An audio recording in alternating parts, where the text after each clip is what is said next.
ശരിക്കും പറഞ്ഞാൽ അത് കൂടുതലായി പോയി എന്നാണ് എനിക്ക് തോന്നുന്നത്. മനുഷ്യനാണ്, അബദ്ധങ്ങളൊക്കെ പറ്റും. പിന്നെ ഒരു ജീവപര്യന്തം ആക്കാമായിരുന്നു. ഒരു പെണ്ണിനെ തൂക്കിക്കൊല്ലുക എന്നുള്ളത് നമ്മുടെ നാട്ടിൽ ഇതുവരെ കേൾക്കാത്തൊരു സംഭവമാണ്. അതാണ് എൻ്റെ ഒരു അഭിപ്രായം. ഒരു ജീവപര്യന്തമോ അല്ലെങ്കിൽ വേറെ എന്തെങ്കിലും ഒരു ശിക്ഷയോ കൊടുക്കാമായിരുന്നു. പെണ്ണല്ലേ, പലതും സഹിച്ചിട്ടായിരിക്കും ജീവിക്കുന്നത് എന്ന് വിചാരിച്ച് അനുകൂലിക്കുന്നുമില്ല.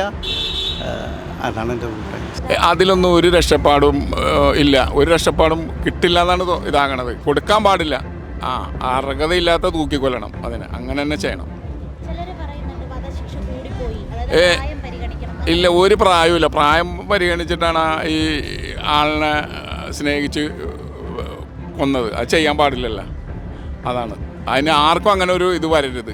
അതാണ് ഇത് ജുഡീഷ്യറി കറക്റ്റ് ചെയ്ത് പോയിട്ടുണ്ടെങ്കിൽ അത് അതിൻ്റെതായ രീതിയിൽ പൊക്കോളും. നമ്മൾ അത് യോജിക്കും. ഇപ്പോഴത്തെ വിധി നമ്മൾ അംഗീകരിക്കുകയാണ്. ആ വിധി തുടർന്ന് തന്നെ പോവാം, എന്നാലും അടുത്തവർക്കും ബാധിക്കുകയുള്ളൂ. ഇല്ല, പ്രത്യേകിച്ച് അഭിപ്രായമൊന്നുമില്ല. എന്തായാലും ഇത് വിധി കൊടുത്തിരിക്കുന്നത് എക്സ്പേർട്ട് ജഡ്ജിമാരാണല്ലോ. അതുകൊണ്ട് നമുക്കിനി അങ്ങനെ പ്രത്യേകിച്ച് അഭിപ്രായമൊന്നുമില്ല. നിയമം അറിയാവുന്നവർ തന്നെയാണ് ചെയ്തിരിക്കുന്നത്.